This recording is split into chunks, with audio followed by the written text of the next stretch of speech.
जय सिया राम।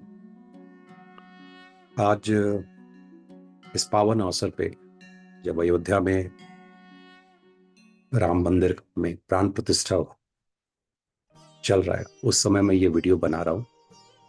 और आज कोई और क्लासेस नहीं, कोई और वीडियो नहीं, कुछ भी नहीं। आज सिर्फ मेरे आराध्य देव श्री राम की बात होगी, जिनकी बातें जब मैं करता हूँ, जिनके बारे में जब सोचता हूँ,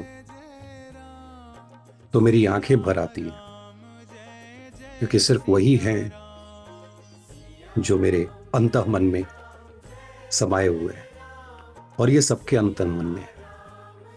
वही पालनहार है, वही इस संसार को चला रहे हैं, और संसार के परे जो कुछ भी है सब उन्हीं के अधीन है। ये वही श्री हरि हैं, और अलग अलग रूप लेकर के आते हैं, और फिर इस संसार को हर बार कुछ न कुछ नया लेसन देके जाते हैं। आज का दिन बहुत ही पावन है, और पावन सिर्फ इसलिए नहीं है क्योंकि प्राण प्रतिष्ठा हो रही है। पावन इसलिए है कि हर तरफ राम नाम की गूंज है। मैं सभी धर्मों को मानता हूं, सभी ग्रंथों को मानता हूं, जहां से जो सीखने को मिलता है वहां से लेता हूं, क्योंकि मेरा मानना है कि सब श्री राम का ही स्वरूप है। और उसी तरह वो भी मानते होंगे कि सब उन्हीं के ईश्वर का स्वरूप है। और ये दोनों ही बातें अपनी जगह सही हैं। जो हम मनुष्यों को जो मार्गदर्शन देते हैं, वही हमारे आराध्य देव हैं। आज मैं चर्चा करूंगा श्री राम जी की कुंडली पे, और सिर्फ एक ही मुद्दे पे बात करूंगा। बहुत अच्छा विश्लेषण केन राव सर ने, सुनील सर ने, अलग अलग जितने भी बड़े एस्ट्रोलॉजर्स हैं, संजय रथ सर हैं, उनकी परंपरा से जुड़े हुए जो भी लोग हैं, सबने बड़ी अच्छे से व्याख्या करी है। और मुझे नहीं लगता है कि अलग से व्याख्या करने की जरूरत है। लेकिन श्री राम से सीखने के लिए, प्रभु श्री राम से सीखने के लिए जो एक जरूरी है, एक पहलू को देखना कुंडली में, बस मैं उस पर विश्लेषण आज थोड़ी चर्चा करूंगा। अगर आप श्री राम जी की कुंडली देख सकते हैं, कर्क लग्न है, कैंसर एसेंडेंट, जुपिटर है, मून है वहां बैठे हुए, गज केशरी हम लोग योग बोलते हैं। मैं इस योग पे नहीं जाऊंगा। चौथे घर में शनिदेव बैठे हुए हैं। मैं सिर्फ चौथे घर की आज बात करना चाहता हूं। चौथा घर हम लोग बोलते हैं राजगद्दी का है, थ्रोन, हाउस ऑफ थ्रोन, जहां से सत्ता चलती है। और आप अगर देखें तो मैं हमेशा कहता हूं लग्न आप हैं, तो जब हम कैंसर लग्न को देखते हैं तो प्रभु श्री राम हैं, और जो पूरा संसार है उनके परे। ऐसे ये सिर्फ कुंडली के बारे में बात है, क्योंकि संसार उनसे परे नहीं है, संसार उनमें समाहित है। लेकिन कुंडली के दृष्टिकोण से जो सातवां घर है, वो व्यक्ति के अपोजिट, संसार में जो कुछ भी होता है वो होता है। तो वो पूरी जो दुनिया है, जो उसके मालिक इस कुंडली में है, वो शनिदेव है। और वो आकर के राज सत्ता का जो घर है, हाउस ऑफ थ्रोन, वहां आकर के बैठे हुए हैं, उच्च के होकर के। मतलब आप समझ सकते हैं कि व्यक्ति और संसार के बीच में अगर कुछ है, तो आप 1 से चलेंगे और 7 तक जब आप आएंगे तो देखेंगे बीच में 4 नंबर पड़ता है। आप संसार को कैसे चलाते हैं, और हर एक व्यक्ति, जरूरी नहीं कि उसके लिए आपके पास गद्दी होनी चाहिए। 5 लोगों से संबंध है, आप 5 लोगों के बारे में कैसा सोचते हैं, आप उस दृष्टिकोण से आप राजा हैं। अगर आप 5 व्यक्ति के मन को जीत पाते हैं तो 5 लोगों के राज्य के आप राजा हैं। तो अगर आप इस तरीके से जब आप देखें, जब प्रभु श्री राम गद्दी की बात हुई, जब सत्ता की बात हुई, जब राज्य की बात हुई, जब जन सेवा की बात हुई, क्योंकि 7वें के मालिक जो हैं वो चौथे में गए हुए हैं, और वहां जाके वो कहते हैं कर्म करो। प्रभु श्री राम का पूरा जीवन सिर्फ हमें कर्म करना सिखाता है। आप उनके बाल काल से ले लें, और बड़ी अच्छी उसमें जब आप रामचरितमानस पढ़ेंगे तो बड़ी अच्छी व्याख्या है उनके बचपन की, कि जब वो जन्म लेते हैं तो लाइन लगी रहती है, सूर्यदेव हटते ही नहीं है, 1 महीने तक दिन ही रहता है, पीछे चंद्रमा है, रात्रि देवी, सब है लाइन में। सबको प्रभु श्री राम का दर्शन चाहिए, बट सूर्यदेव जिनको हम लोग मानते हैं, जानते हैं कि जब राम जी की आराधना करनी हो तो एक माध्यम सूर्यदेव भी हैं, और बहुत माध्यम है जो प्रभु श्री राम तक लेकर के जाते हैं। वो नहीं हटते, वो अपने आराध्य देव को देखते रहते हैं।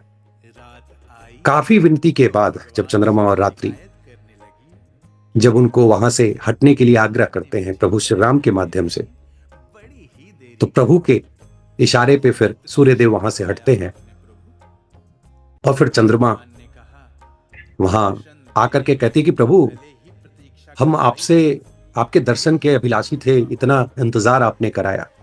बड़ा प्रसंग है, छोटे में अगर बताऊं तो मेरे प्रभु राम ने कहा कि ठीक है, आज से मैं रामचंद्र नाम से जाना जाऊंगा।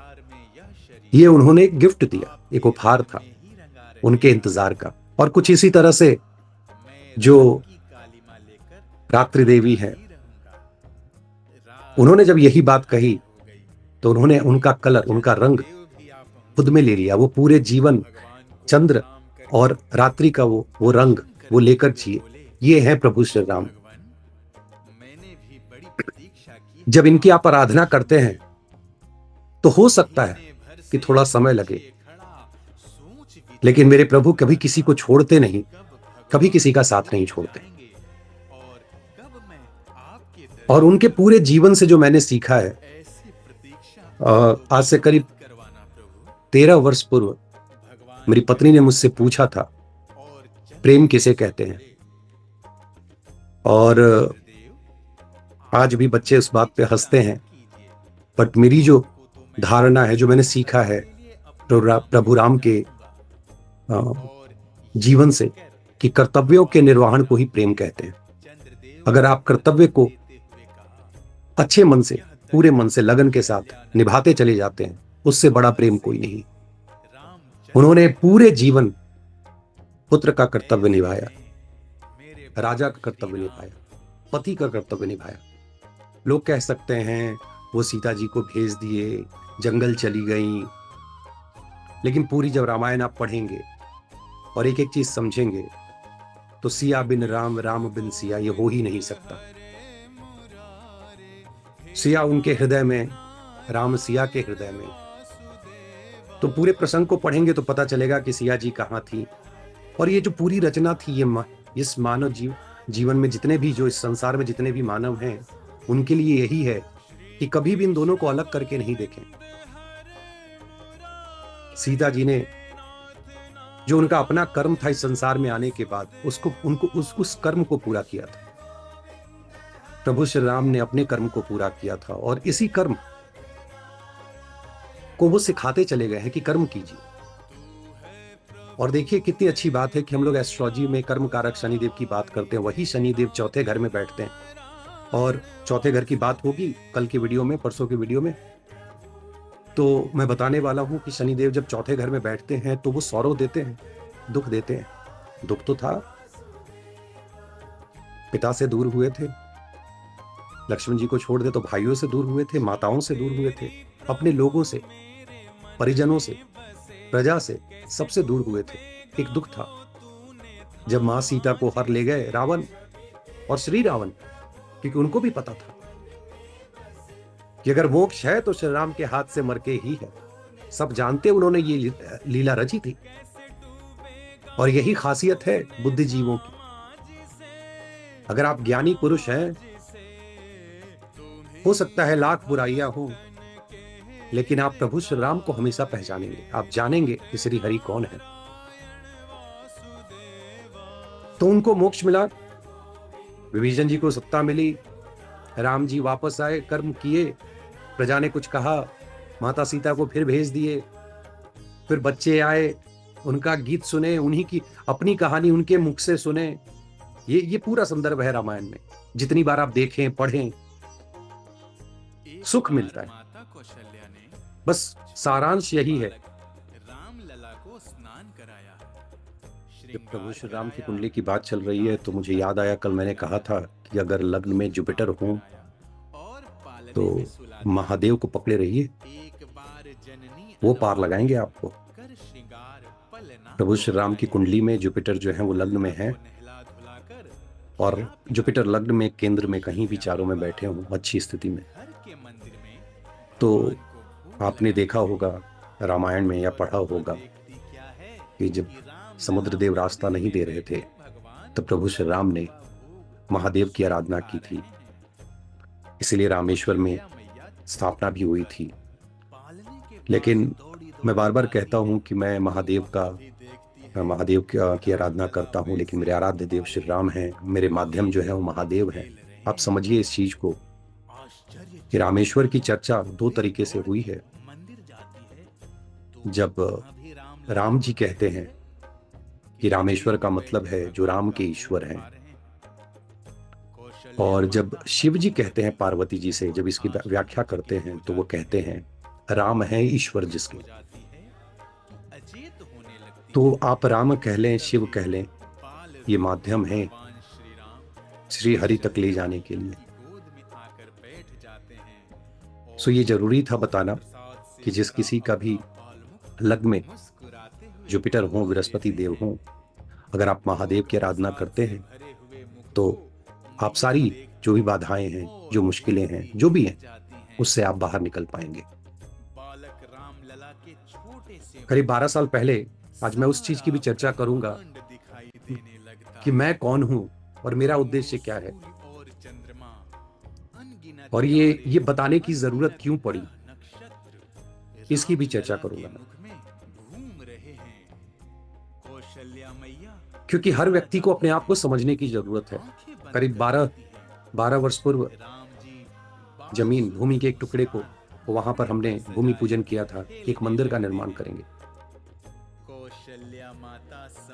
और मन में एक इच्छा हुई थी कि खुद से करेंगे, कोई दान दक्षिणा नहीं, कोई सहायता नहीं। हे प्रभु, बस कृपा ऐसी कीजिए कि खुद से कर पाए। काम आपने दिया है मुझे, आप ही पूरा कराइए। मानिए मेरी बात, और ये मैं चर्चा इसलिए कर रहा हूं, मैंने कहा कि 30 दिन लग गए चंद्रमा को दर्शन करने में, रात्रि देवी को दर्शन करने में 12 बरस लग गए मुझे इस इंतजार में, बट कभी इतना पैसा नहीं आ पाया कि मंदिर का निर्माण हो पाए। लेकिन मुझे विश्वास था कि प्रभु जिस दिन कृपा करेंगे मंदिर बन जाए। और मैं उस मंदिर का आपको अभी थोड़ी देर में वीडियो चलाऊंगा, दिखाऊंगा। जब भूमि पूजन हुआ था तो उस समय था कि साईं मंदिर बनेगा। हमारी जो धर्म पत्नी है उनको बहुत मन था, 12 वर्ष तक ये विचार था कि साईं मंदिर बनेगा। जब मंदिर बनने की बात आई तो मैं महादेव का पुजारी हूं, जिनके माध्यम से मैं प्रभु श्री राम तक पहुंचता हूं, वो मेरे आराध्य देव हैं।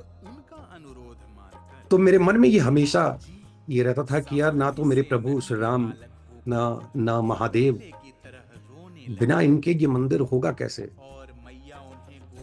और धीरे धीरे जब पिछले साल जब हमने शुरुआत करी मंदिर बनाने के लिए, तो वो विस्तार खुद ब खुद मंदिर जो है अपना विस्तार वो लेता चला गया। और उसमें फिर पंचदेव की स्थापना हुई, जहां दुनिया की तीसरी सबसे बड़ी अर्धनारीश्वर की मूर्ति स्थापित की गई, 22 फीट की।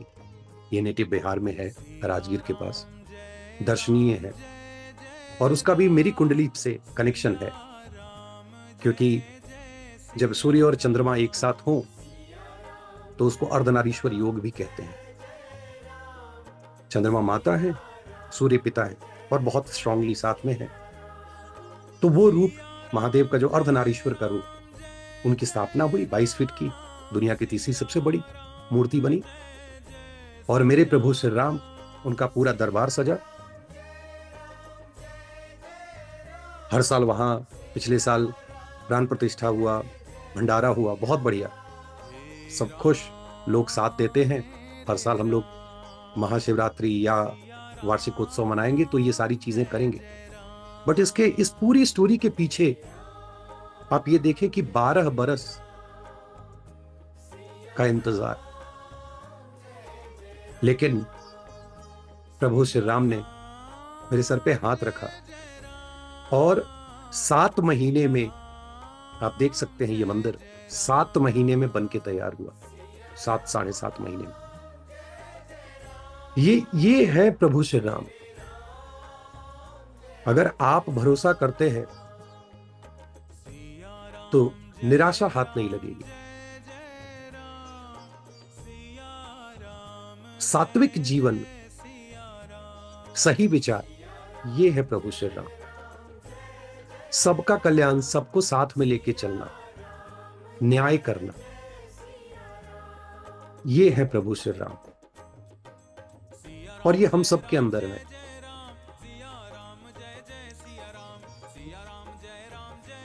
मैं हमेशा से ये मानता हूं कि जिस व्यक्ति के जो भी आराध्य देव, 2 हैं, एक है जो आपके मन में बसते हैं और एक जो आपको एस्ट्रोलॉजर सजेस्ट करते हैं कि ये चैंटिंग कीजिए। याद रखिएगा, जिसको आप चैंट करते हैं, जिसकी मंत्र जाप आप करते हैं, वो माध्यम बनते हैं आपके आराध्य देव तक पहुंचाने के लिए। तो कभी इस संशय में ना रहें कि मैं मानता किसी और देव को हूं और मंत्र जाप किसी और देव का कर रहा हूं, क्योंकि ये सब श्री हरि तक लेकर के जाते हैं। आज के लिए बस इतना ही। हम लोग अपने रेगुलर क्लास को कल से शुरू करेंगे। चौथे घर की बात होगी कल, और चौथे घर को अच्छे से समझने की कोशिश करेंगे। राहु देव का अगला वीडियो जो रिलेशनशिप स्पेशल है वो भी रिलीज हो जाएगा। और ये 2 पार्ट 3 और 4 बहुत महत्वपूर्ण है उस चीज के लिए, रिलेशनशिप को समझने के लिए। पार्टनर की एंट्री कब होगी, शादी कब होगी, डिवोर्स का क्या कॉम्बिनेशन होता है, लव मैरिज, अरेंज मैरिज, ये सारी बातें होंगी। बट ये कल की बात है। आज तो सिर्फ राममय रहना है, राम राम करना है। करना तो हर दिन है, बट आज का माहौल ही अलग है। आज तो जगत जो है प्रभु श्री राम के चरणों में राम राम कर रहा है। अगर ये एपिसोड आपको पसंद आया, ये वीडियो पसंद आया, लाइक करें, सब्सक्राइब करें और अपनी एस्ट्रोलॉजी की जो जर्नी है वो हमारे साथ कंटिन्यू रखें। जय सिया राम।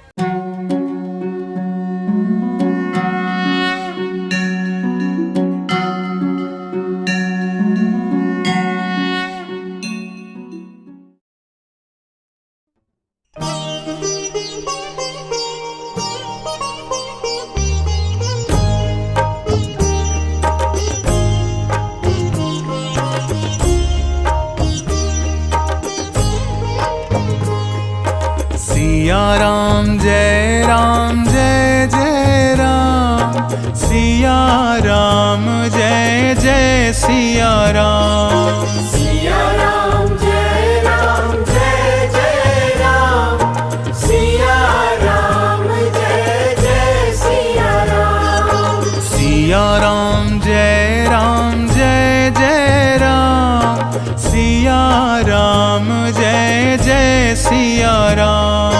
सिया राम जय जय राम, सिया राम जय जय सिया राम। सिया राम जय जय राम, सिया राम जय जय सिया राम। सिया राम जय जय राम, सिया राम जय जय सिया राम। सिया राम जय जय राम।